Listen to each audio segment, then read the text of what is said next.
Well, hello once again, everybody. We welcome you to the 2019-2020 Men's Basketball Division II East Region Season Preview. I'm Tim McCaffrey, joined alongside men's basketball regional expert Chris Gradozio as we break down the teams in the region. We're going to start with a bit of a new format this year as we take a look back at last year's NCAA tournament teams. We start with our regional champion, St. Anselm. Well, Tim, coming off their best ever season, St. A's loses its killer backcourt of Tim Gears and Cody Ball, but Chris Paul and Gustav Soryesin are a talented and experienced front court, a couple of juniors. The point guard play, though, will be a key for me with Danny Evans, and Tyler Arbuckle promises to be the next great Hawk in training. Should get some serious minutes this year. Also, will sophomore Miles Tension step up? Keith Dixon always has his team in the hunt, and I think they're going to be good again. Last year's regional runner-up, a Sweet 16 appearance for Tobin Anderson, Stack Spartans. Yeah, a year ahead of schedule maybe. They made the Sweet 16, but 7 of the top 8 players are back, so expect them to contend again. Dimitri Roberts, a really good point guard. Osbel Caraballo is very tough down low.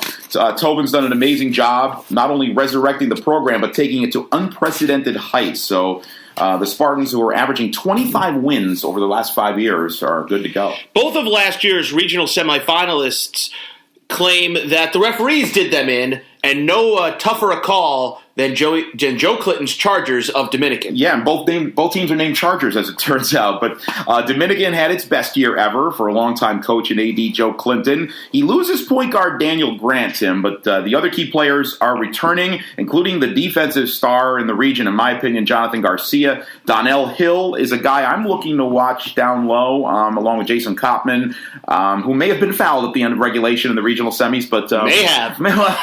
In my opinion, he was, but I'm not the ref, and it's, who knows what he would have done at the line anyway. Move on. Tavon Ginyard and DJ Rodwell are also very good scorers who can score in bunches. Now, a great game last year was the St. A's New Haven game. Kane not able to put the Chargers over the top, but New Haven has a lot returning. Yeah, and Kane won't be one of them. He should have been back this year, but is going to sit this one out. Derek Rowland, Elijah Bailey, and Kesley Felizar, though, are back, and that's a tough triumvirate. And I love what sophomore point guard Quayshawn Lane brings to the table. Ted Hoteling always has his team very well disciplined with a 2-guard offense, a very steady defense, which I think is going to get better this year. I love New Haven this year. There were 4 losers in the NCAA tournament first round last year. One of them, Merrimack. Won't talk about them. They're in the Northeast Conference. That's a Division I league.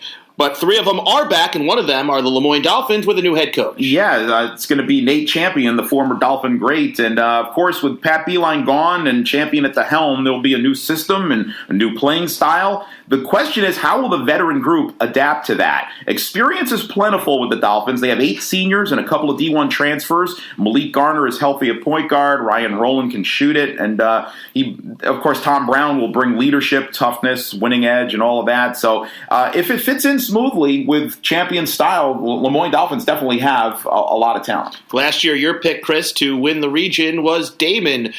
What do you see out of them this season? Well, they got that first taste last year. I might have been a year ahead on them. They got the NCAA competition for the first time, and they battled New Haven right down to the wire. The starting 5 is very strong. Of course, you got to start by talking about Andrew Sisko, the top regional player, in my opinion.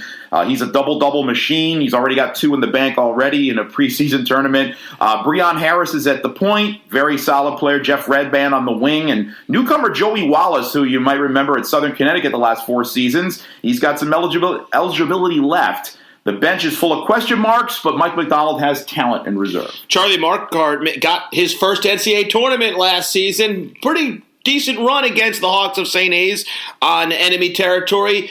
Can his squad make it back for a second go-around? It's very possible. I mean, they lose Curtis Jenkins, who is a very versatile lefty, but Nick Corbett is back. He's as clutch as they come. I think he had 5 game-winning shots last season at the buzzer, maybe 4, but a lot. I mean, he's a big-time player, can score a lot. Other players need to step up in order for them to move up the ladder. It's a much-improved ECC this year. I think, especially losing LIU Post, the strength of schedule is going to go up in that league. And, congrats to Charlie Marquardt, who always does a great job. Should have deserved an NCAA tournament bid as an at-large a couple years ago, but got it last year by winning the tourney. So you think you're a contender, but do we think you're a contender? Let's take a look at some of the teams that we have on our list. We start with the Panthers of Adelphi. Well, Adelphi has an elite D1 transfer coming in, Tim Delaney. He comes from Villanova, and of course, Dave Duke, the head coach, has some ties there with Jay Wright, so it's already paying dividends.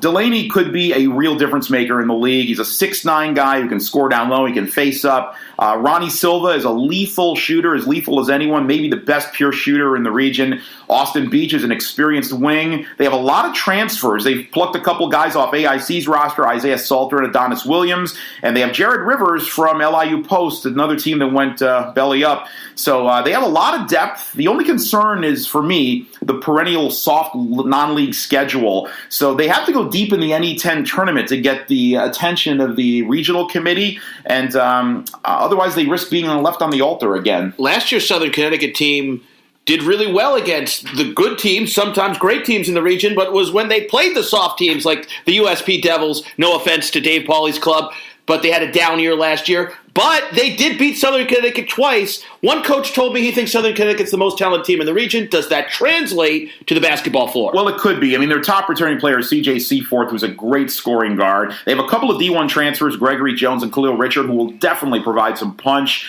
Ulian Coleman is one of the most talented guards in the region. There are a lot of other supporting characters that are very good. Scotty Burrell's Owls were very dangerous down the stretch last year, but they ran out of steam in their late run in the playoffs. They'll likely be motivated to return to their glory years. Stonehill Skyhawks. Chris Krause won a regional championship a few years back. Seems like decades ago almost. Can Stonehill get back to past glories? Yeah, I think they can. A year of distractions last year as they lost a player, they had some injuries. I expect Chris Krause's Skyhawks to rise and contend this year. They have a potent offense, and that's their bedrock. You got Will Morton, Brandon Twitty, and Owen Chosu all averaged in double-figure scoring last year. If they can get some defense and toughness, I think they are a team to watch. Stan Spiro ain't walking through those doors of Southern New Hampshire to coach the Penmen anymore. Can they get back to the NCAA tournament after a couple of down seasons? Jack Perry is trying his best to put his stamp on the program. He's got a very good 1-2 punch in Sean Montague and Eamon Joyce. And Stony Brook and LIU post transfer Michael Almonacey is a guy to watch. He's a very promising guy, probably the most promising of the 4 transfers on the roster. I think they have to fill some other gaps to complete the picture, but I think Southern New Hampshire certainly has some pieces and will be in the mix. Let's take a look at more contending teams. This one from the ECC, Chris, as we switch to the Purple Knights. A down year for them last year. Mike Ruan's club plagued by injuries. Feel like they are ready to make a run, Chris. Yeah, and for Bridgeport, their number one injury last year was Devon Trumbo. They lost their point guard and floor leader, and that really made them tread water the rest of the season. They have 6 players returning, including Trumbo this year. 6 players who average 7 or more points a game, I should really stress there. That's a lot of firepower coming back. This is a dangerous team. And you got Bakary Kamara looking to continue his trajectory. Hashem Abbas can score. I really like John Middleton's game, and I really like long swingman Jaden Intermendi. He intrigues me. Very talented player. I think it's a lock for 12 straight winning seasons for Mike Ruan. CACC contenders. We start with every year's top team when you start with Gerald Holmes and the Bloomfield Bears. Yeah, well, it's the first time in 10 years that Gerald Holmes' team is not being picked to win the North Division. What? I know. 4 straight titles, and he's got 7 regional regional appearances. They get back a key player in Safi Abdus-Sabor, who returns after a season of injury. That's a big help because really there are only 2 returning players from last year's roster that averaged more than 4 points a game. I like what Dante Julius and Tariq McKenna bring in the backcourt, and they definitely have some pieces. Don't count out Gerald Holmes' team just yet. New players will likely integrate and make a difference by the time the season is toward February. I think Gerald Holmes will have his club right there in the mix again. And I'll have some bulletin board material for him shortly. The Jefferson Rams, Herb McGee, they have been around the mix in the NCAA tournament year in, year out, but they haven't really been able to do any damage therein. I think they could do damage this year. The CACC's best team on paper, in my opinion. 5 of the 6 top players are returning. Chief among them are Kylan Guerra, a very good guard, Dejavon Mallory, DeAndre Bourne, and Swiss Army knife Prince Hickson, who's a personal favorite of mine. Hall of Fame coach Herb McGee begins year 53, and he's only had 1 season under 500. They were 1 under 23 years ago. That's an amazing mark of accomplishment. I don't see any reason to not put them in the regional this year. The Cougars of Caldwell University, a team that has kind of been down. They've been hanging around, but they're not out, and they're really good. Well, they've been in a rut finishing in third the last 3 years, but they haven't been bad. They've been pretty good, actually. They just need a spark of some kind, and maybe this year, with almost everybody coming back, 7 of the top 8 returning, this might be the year it all kind of clicks for them. A.J. Kittles, Rude Luderman, Ned Ogamesom, Vaughn Covington, Manly Dormay, and my favorite on the team is Eric Johnson-Alford, who, when he's healthy, he can really do a lot on the court from inside and out. He's got good size, lots of experience, depth, and talent. Will it translate to a rise in the standings? This could be the year. We'll have our NCAA picks coming up shortly, but first, some sleepers. Who should you not sleep on in the NE10, Chris? Well, in the NE10, my sleeper team is Franklin Pierce. You got Falou Sek and Doyen Fadajatimi, easy for me to say, who are game-changing guards. But they need to coexist, and that's been an issue in the past. 5 of the top 6 scorers return. David Chadbourne has quietly strung together, if you can believe this, 8 straight winning seasons despite some challenges on and off the court. The 8 straight seasons are tied with Southern Connecticut for the most consecutive active winning seasons in the league, which is kind of hard to believe. When I did the research, I couldn't believe it. But Ravens are just slow and steady and hanging around, and they're a very talented team. And I don't know a lot about the newcomers, but I have a feeling David Chadbourne's got a team to be reckoned with this year. Wait till you hear these 2 surprises, folks, for the sleepers. How about the Cat, Christopher? I think the Wilmington Wildcats are the team I have my eye on. Jermaine Head and Tyler Norwood are a killer backcourt. And Head had to shoulder a lot of the load, in fact, the entire load down the stretch last year when the roster was depleted to 6 players. Dan Burke is the only regional coach who can boast 5 returning double-figure scorers. And if they all remain healthy, this could be the best Wildcats team since they joined the NCAA. The ECC sleeper, I can't believe it! They only had 3 wins last year, and 2 of them were against a team that's defunct!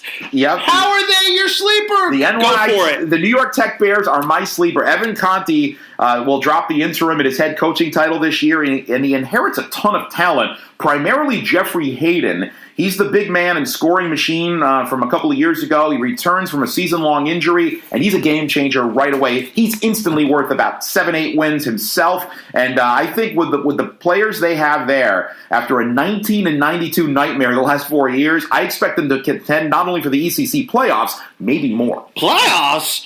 These teams might not make the playoffs, Chris. We haven't mentioned them, but what do you see out of the NE10? Pace, American International, St. Rose, Assumption, St. Mike's. Well, I'm going to start with Bentley, because they're a team that I think is pretty good. They lose Ryan Richmond, one of the most prolific scorers in program history. Colton Lawrence and Chris Hudson will lead the way now. I expect Jay Lawson's Falcons to be a more free and fluid team. Whether that translates into wins, I'm not sure. The question is how quickly the younger players will develop. I think they're a team that certainly could make a nice move up the ladder.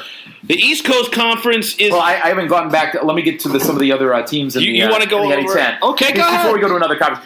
For Pace, Matt Healing's troops made great strides last year. They qualified for the playoffs for the first time since 2012, and Peyton Weinert is as tough as they come down low, a tough hombre, and I think they could take a step forward even more than that last year and get even further in the playoffs. Pardon me.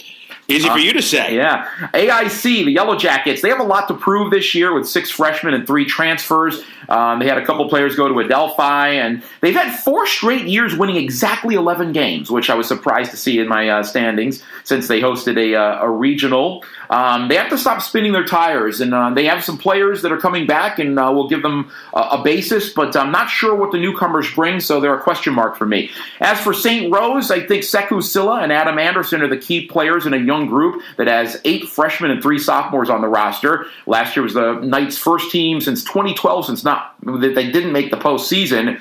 And for Assumption and St. Michael's, 2 teams in the Northeast Division, they're seeking identities under new coaches this year. Assumption's got the longest playoff drought in the league, going back to 2013. They have Matt Kelly and Branislav Vojadinovich back. They form a very good nucleus. And Derek Cheatham's a player to watch for St. Mike's. We go to the ECC now. Top half of the ECC, very strong. Asheville Roberts Wesleyan, UDC, Queens Mercy, and NYIT was your sleeper, Chris. But of those other 4, who do you see that could make a run at this 6-team playoff ECC tournament. Well, UDC is a team I have my eye on. Zach Olakani and Wanye Cologne are proven threats for the Firebirds who return. They are poised to bust out of the middle of the pack this year, but it would behoove them since UDC hosts the ECC tournament this year in March. But point guard play will be the determiner. They'll set the tone. They have two new options, a sophomore transfer and a freshman, so that will be something to watch. For Queens, the top 8 players return from last year, including shooter Elijah Bovell, who I like a lot. The Knights should fare better. It's been 9 years since there's been a winning team in Flushing, and this could be the turnaround for them. For Roberts Wesleyan, last season was the Red Hawks' best since joining the NCAA ranks. Isaiah Lewis is the top returner on a roster that features many new faces for second-year coach Mark Saladzius. And Brian Griffin is the top player returning for Mercy. He's a beast down low, and one guy that can give Andrew Sisko a run for his money. It's the supporting cast which will determine how far the Mavericks can go this year. 5 newcomers means a relatively new identity for this underfunded program, which has endured 38 straight losing seasons since they went 12-12 in 1981. That's a long. Even the Jets get a winning year every now and again. The Central Atlantic Collegiate Conference, a lot of teams we didn't talk about there. They include the Felician Golden Falcons, Concordia, Post, Nyack, Goldie Beacom, Holy Family, University of the Sciences, Georgia Court at Chestnut Hill. It's a lot of squads. Yeah. Any of them contend to make at least the CAC tournament or even a run? I'll give you some bullet points here. For Felician, the success will start with Zamir Wright at the guard spot and Javon Jackson, one of the region's most exciting freshmen last year. For Concordia, they fizzled down the stretch with 7 straight losses, but they have many new faces. 6 of their most productive 8 rotation pieces are gone. Alex White is the only returning double-figure scorer, so they have something to prove. For Post, DJ Jarrett and Marcus Johnson had a list of several returning players that were impact players. Consistency and cohesion will tell the tale for them. A year of experience may propel Mark Kuntz's team into contention. For Nyack, no double-figure scorers return, but many bodies do. Valiant Jones needs improvements across the board to end the league's longest playoff drought, which dates back to 2006. In the South, while Goldie Beacom is undergoing an underachieving trend, Marcus Livingston is the focal point for a team that lost 5 of its top 7, including franchise player Corey Tate. Holy Family returns a great at the head coaching spot. Ryan Haig, the former great guard, will have to put his stamp on a team that lost special freshmen Patrick Robinson and Damir Montague. Karan Randolph will be the linchpin for that club. Also, Vinny D'Alessandro is back, the former Pace player. For USP or Sciences, Dave Pauly will be the first one to tell you that last year's Devils team was a hard watch as they failed to make the playoffs for the first time since 2012. The landscape appears brighter, though, as Patty Casey is now an upperclassman at point guard, and they have a rebuilt, more athletic front line, so there's optimism in Philly. For Georgian Court, Caleb Bowser is the only proven scorer on a team that has produced just 22 wins in 6 seasons, but there are pieces here, so playoff contention is not out of the realm of possibility. Same goes for Chestnut Hill. Last year it was a real mess for them. No league wins, but there's young talent abounding, especially in the sophomore class, and if all the parties improve there, success may not be far off. It's NCAA tournament time. Okay, Chris, you lead the way. Give me your NCAA tournament teams, and I'll tell you if I agree if I disagree. One by one? Go ahead. All right, St. Anselm. Wrong! Oh, wow. Adelphi. You have okay, well, I think St. A's, just to prove my point here, I think the cupboard's not bare. I think enough is coming back from a regional title champion. And I think Dave Duke's club is finally going to get over the hump despite a tough not an easy out-of-conference schedule. I think he's going to do enough in the NE10 this year to get in. Yeah, I think Adelphi, I have him just missing this year, but I would not be surprised if they do make that jump. Next. I'll go with the Jefferson Rams. Wrong! Oh, my God. You're crazy. How did you pick the first 2? It's Caldwell's year, folks. They've been hovering around 500. They're going to get a couple big wins at home. They play 3 Division I teams non-conference. They're going to know how to beat teams in the CACC. They're going to play well this year in their non-conference schedule, conducive to winning. I see them making the jump to the NCAA tournament. You know, I have no doubt that they'll be better, and I think they will win some games. I'm just not sure. They're one of those teams that has to prove it to me first, and Mark Carino's club certainly can. Only one NCAA tournament appearance in the NCAA era. It's going to be 2 this year. Christopher, Go ahead. Okay, I'm going to go with St. Thomas Aquinas to return after a Sweet 16 appearance. Correct. Yeah, they're talented and deep, and I think they're certainly in the mix. Okay, I'm going to go with New Haven. Correct. Yeah, they just missed knocking off St. A's in the regional semis on the road. This is their window. And how about Damon? I like Damon. I think they're in the mix for the regional.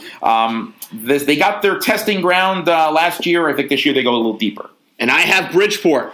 I have Bridgeport also. I really like what Mike Ruan's got back, and Trumbo is the key for them. I have this team in, but I think it's going to be a fun year to watch. They could definitely make the tournament. They could definitely miss it. Dominican. Yeah, I like Dominican too. This is the window closes after this year, perhaps. A lot of seniors, a lot of firepower. They got a taste last year. They got their first NCAA win. I think they want more. And although the rest of these were in no particular order, I have Lemoyne as my number 8 seed, much like I did last year. And I have them in there as well, just because they have a lot of experience. And when it comes down to picking teams for the NCAA, I go with teams that have a lot of experience and guard play. And I think Lemoyne has both with the new coach. Who's hosting? Who's winning, Christopher? I say New Haven hosts, and I say New Haven wins. This is a regional just like last year where just about anybody could win.